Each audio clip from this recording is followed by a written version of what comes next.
Hello and welcome to Dugout Debrief. I'm your host, Chris DeLuca. This is Boom Broadcasting's first and only baseball-centric podcast. And we are back. We are back, ladies and gentlemen, after a week-long hiatus. I was stuck in Chicago, Illinois on the night that I normally record this show. I was flying from Texas and I got stuck in Chicago because my end destination that just didn't end up working out based on all the weather that we were facing on the East Coast with the snow and everything.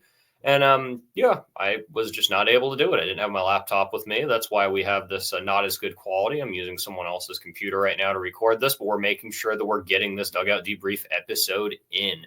So before we get the show started, I want to shout out all essential workers, all emergency service workers, everyone, medical, fire, anything down to fast food staff that are working on the East Coast with the snow, and most importantly, are working on the West Coast with the tragic fires. We saw the Rams and Vikings game was moved to Glendale, Arizona because of that. So I really, really just want to give my deepest condolences to Southern California, and I want to give my shout out to the firefighters, the EMTs, the police, everyone who is doing everything they can to limit the devastation and help everyone out during this tragic time. And I also want to shout out the essential workers on the East Coast that are working through this really, really bad weather that we've been dealing with. Obviously, nothing compared to what's going on in the West Coast, but I do want to shout out everyone here in general. But with that being said here, we got a lot of news to cover. We got 2 weeks worth of news to cover, ladies and gentlemen. We're going to go start with that. We're going to go start with Justin Verlander, or Mr. Upton, as I like to call him. He's married to Kate Upton. But, we're going to go and start with him. He signs with the San Francisco Giants on a 1-year deal worth $15 million. And I think this does work out. He wasn't going to stay in Houston. We saw what happened with New York. He's not really had a healthy season here in about 2 years. Banged up most of the year. He only threw 90.1 innings and had a ugly 5.48 ERA, not Verlander-like whatsoever.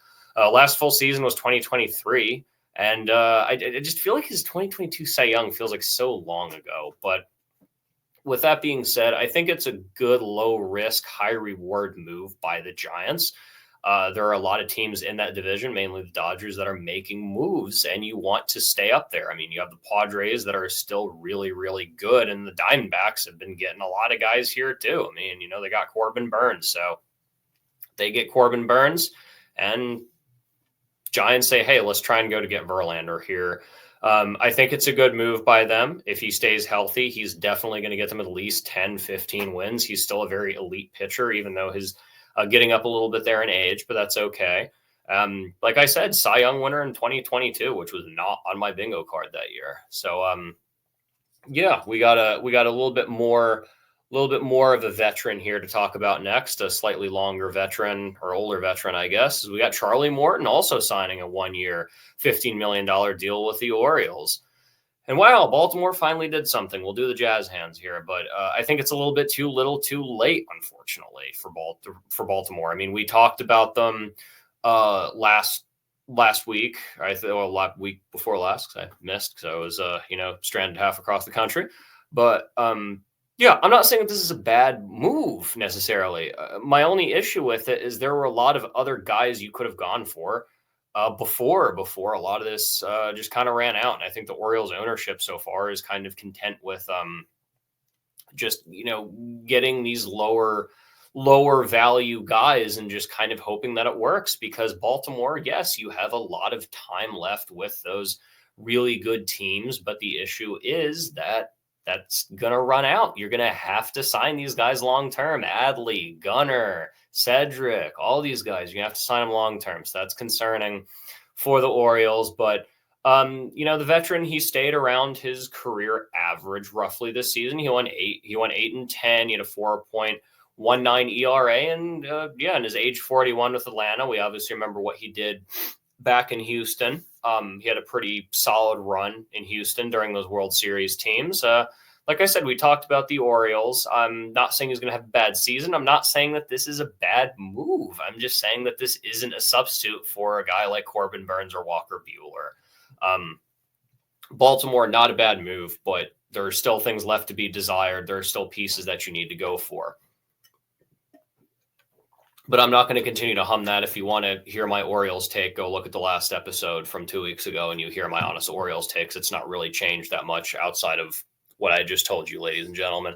And we're going to go to a guy next that I really, really like, Michael Lorenzen. He signed a 1-year, $7 million deal with the Royals, with Aaron Schneider's Royals, the man from the Gridiron Address, which I was on this past week with Jason.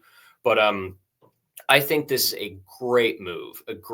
I've always been very big on Lorenzen. He did go 7-6 with a 3.31 ERA between Texas and Kansas City, but it was a solid acquisition by the Royals, which helped them push to the playoffs. It worked for both teams, the Rangers who were not competing, and with the Royals who were competing in the slightly easier division. I like Lorenzen. He threw a no-hitter in 2023. I hope he continues his success. He's just a genuinely likable guy. And the Royals doing this is a good move, trying to keep that pitching rotation together, trying to stay elite, trying to keep up with the, again, easier but competitive AL Central.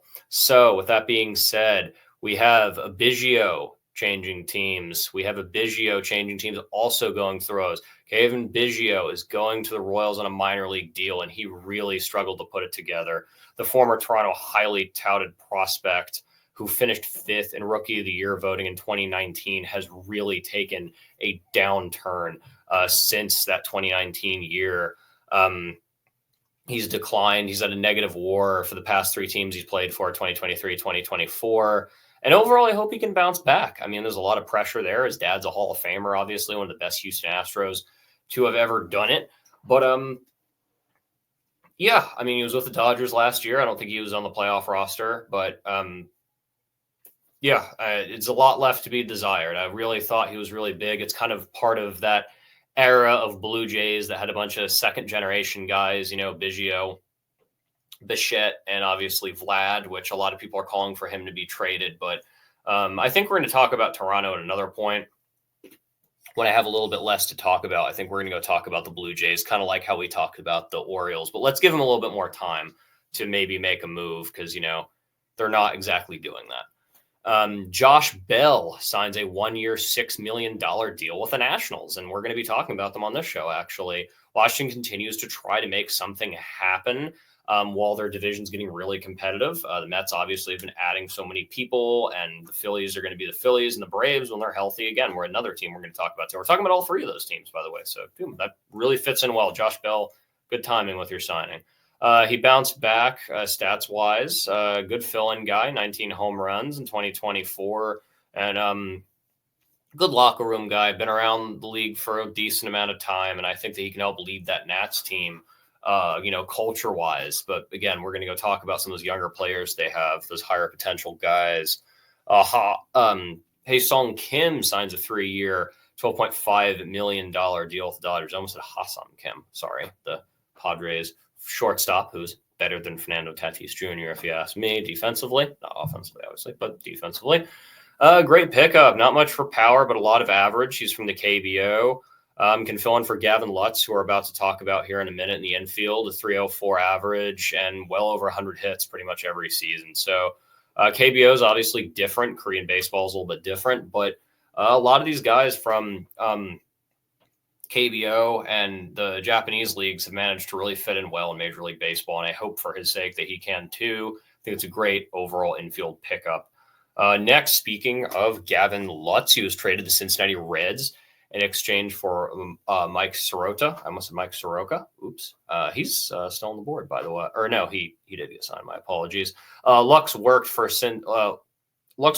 for Cincinnati. I mean, Jonathan India's gone. I think he fits in well in the infield, a good mix of power and average. Soroka is the 14th overall prospect in the Reds organization. He was originally actually drafted by the Dodgers in 2021 out of Northeastern University, or he chose Northeastern University. He was drafted by the Dodgers out of high school, and he chose to go to college instead. He's back. He's back in Dodge organization. We'll go see how that is. So the Reds farm system's kind of been all over the place. We're going to be talking about them a little bit later here in the next few weeks because we're on our NL East breakdown right now. We'll be on our NL Central breakdown. So we get to talk about a bunch of teams that are all kind of fighting to be like 10 games under 500. I'm just messing with you guys. messing with you guys. Speaking of the Dodgers, Diego Cartaya was traded to the Twins in exchange for Jose Velasquez. Jose Velasquez was an international signing. He spent time in the DR League and really struggled with an 8.5 ERA, and he's a work in progress. And I'm gonna say this about Diego Cartaya. He was at once the highest rated prospect in the Dodgers organization. He spent most of his time in Double and AAA, but he was kind of boxed in because we have Will Smith on one side who just signed that long-term deal. And you can say, oh, well, can you convert him to first base? No, unfortunately, because you have Freddie Freeman. And it gets really hard to convert a catcher to third base to the outfield. It has worked, but it's really, really hard, especially where he is and how touted of a prospect he was. He did struggle in Double and AAA, but still a lot of potential. I think it does work. My only frustration is that we didn't get more. I feel like even though he did struggle in the minor leagues, he's still a really good defensive catcher.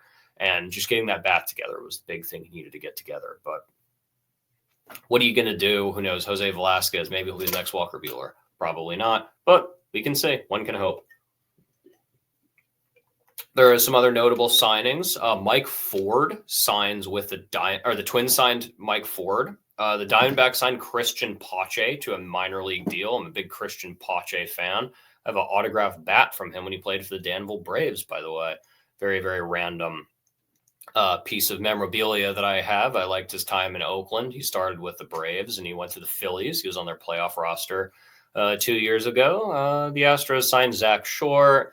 The Brewers signed former Durham Bull Jake Bowers to a minor league deal. The White Sox signed Bobby Dahlback. So Bobby Dahlback will be changing his color of socks in a minor league deal here. The Nats signed Ahmed Rosario, which is interesting. That was another effort by that team to try and stay competitive. The Rockies signed Theo Estrada. The Pirates signed former Dodger reliever Caleb Ferguson, a guy I was pretty big on. And the Nats also signed journeyman Jorge Lopez. But yeah, that is about it with the news here. We're going to go start with this NL East breakdown, and we're going to go with the NL East champions of this past few years, the mighty Philadelphia Phillies, the mighty Bryce Harper-led Philadelphia Phillies. They've not been hugely active, but it's not really that much. It's not really been detrimental necessarily. It's just they've not really done much. Their opponents, the Mets, are really adding quick. And the names are still there, but I think that they're content with where they are. I mean, they've made a lot of moves in the past few years, and I think that I think the Phillies are just okay where they are because they're still going to be a 90 to 100 win team, 95 to 100 win team pretty much every year, especially when they completely stay healthy. They still have that rotation. They still have that lineup. They have Harper, Schwarber, Bohm, for now, unless they trade him. Castellanos, Brandon Marsh, JT Realmuto, Bryson Stott. They have arguably one of the best rotations with Aaron Nola, Zach Wheeler, and Ranger Suarez. The bullpen they added Jordan Romero to complement the big man himself, Jose Alvarado. They can always add in the bullpen. It's all there. They're just hoping that the Mets met. That's kind of the way that I think that they're doing. They really don't want to sign a lot of guys. So, I mean, what they need, I'd say an outfielder. I mean, maybe an outfielder. They did get Max Kepler, but he's hurt. Bryce Harper will be at first base the foreseeable future with not wanting to risk injury with him. Maybe a Mark Canha, maybe an Anthony Santander, maybe even a Miguel Margot, something like that.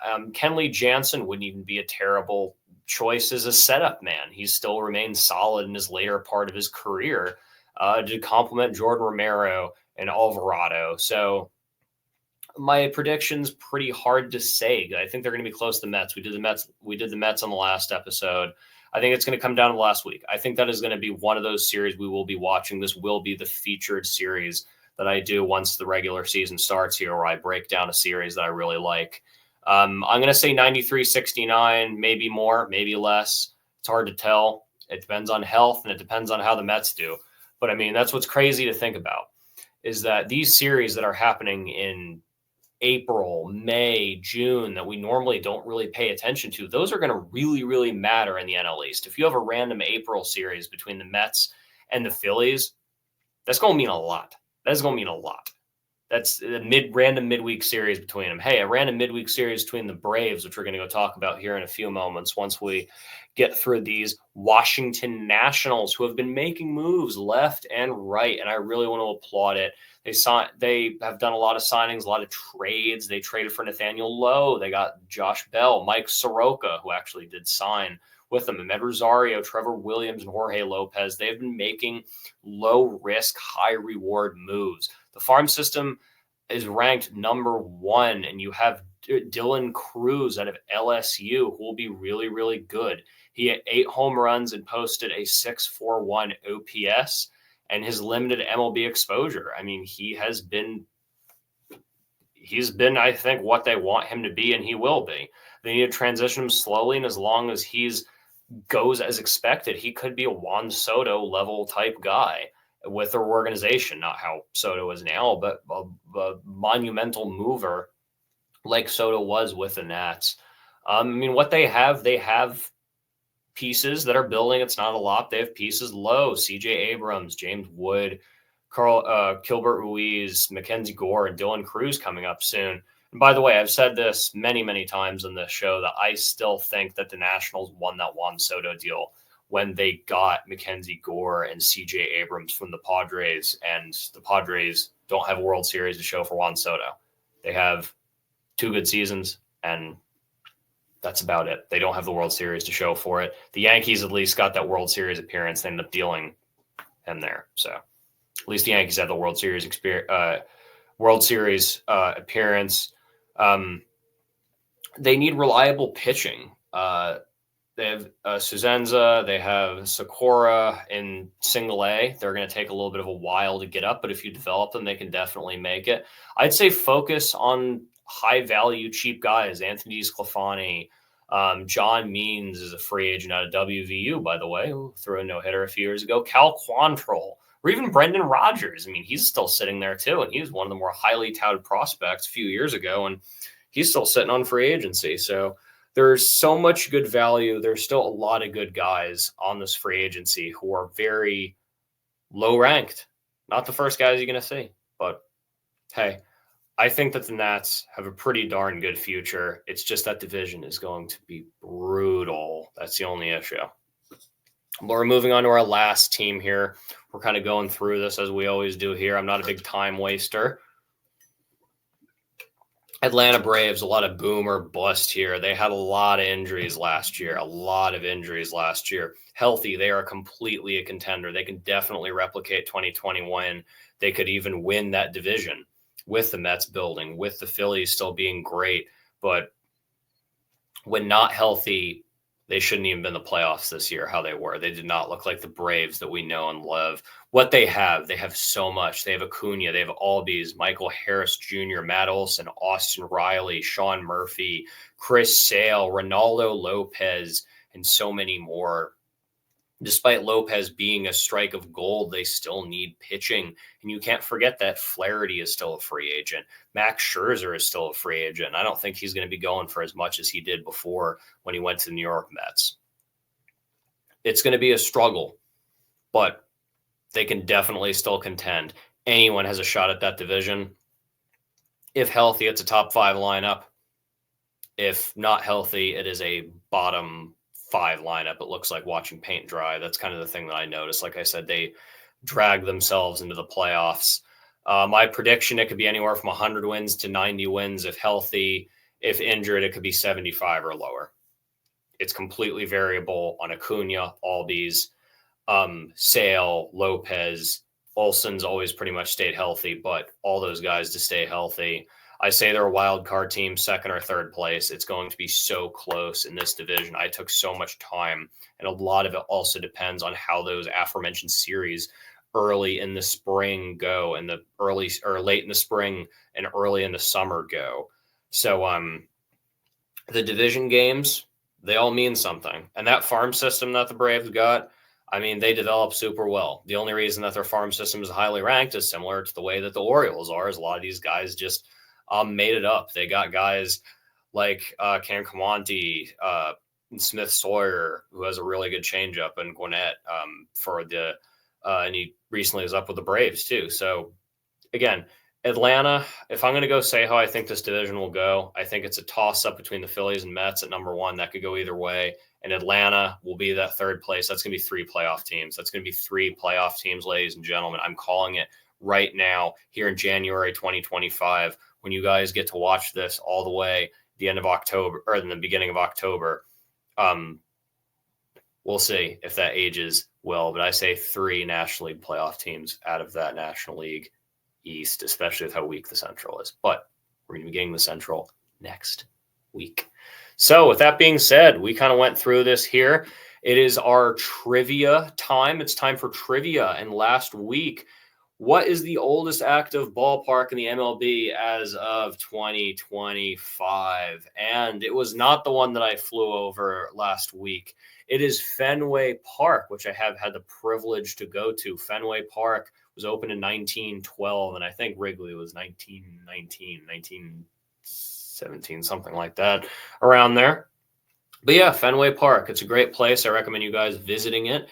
The whole Fenway area is really nice. There's some really nice restaurants, a good place to catch the game if you're not going to go into it. And fun fact, the Green Monster even has a little bar back there, which I've not been able to go to, but they do have a little bar in the kind of behind the Green Monster that you can watch the game from inside the bar if you're lucky enough to get one of those seats. So that being said, this week's question, who was the last pitcher to win consecutive Cy Youngs, 2 or more in a row? Who is the last pitcher to win consecutive Cy Youngs? And this one's kind of hard because there were a decent amount of them at a certain time. So I'm not going to give you a hint this week. But no Googling. There's no fun in that. What is the fun in Googling? With that being said, ladies and gentlemen, my NL East breakdown, that's pretty much it. I think it is going to be a dogfight, especially of those top three teams. I think that the Marlins are really, really going to struggle, and I think that the Nationals are a few years out, but I still believe in all of them except the Marlins. The Marlins, I don't really know. I think they're kind of in a bad direction. There's a few guys in that farm system. We talked about them last episode, but it is going to be a dogfight. It is going to come down to the last few weeks, probably the last 3 to 4 weeks of the season, and it makes baseball fun. That's what makes it so much fun. It is 162 games. As I always say, Major League Baseball, baseball in general, it's a marathon, not a sprint. Football, 17 games. That's a sprint. That's not very long. You got 18 weeks. You got to win as much as possible. And as you saw with teams like the Minnesota Vikings, you can win a lot of games and you can just completely go put in the playoffs. But you got a little bit more of a leeway in baseball. And speaking of football, make sure to tune into the Gridiron Address. I was on there this past week with Jason and with Aaron after we usually did after the 4 o'clock games, but now we're in the divisional round. I broke down the Steelers' tragic playoff loss, and Jason and Aaron talked about the Panthers, the Giants. We're doing draft talk.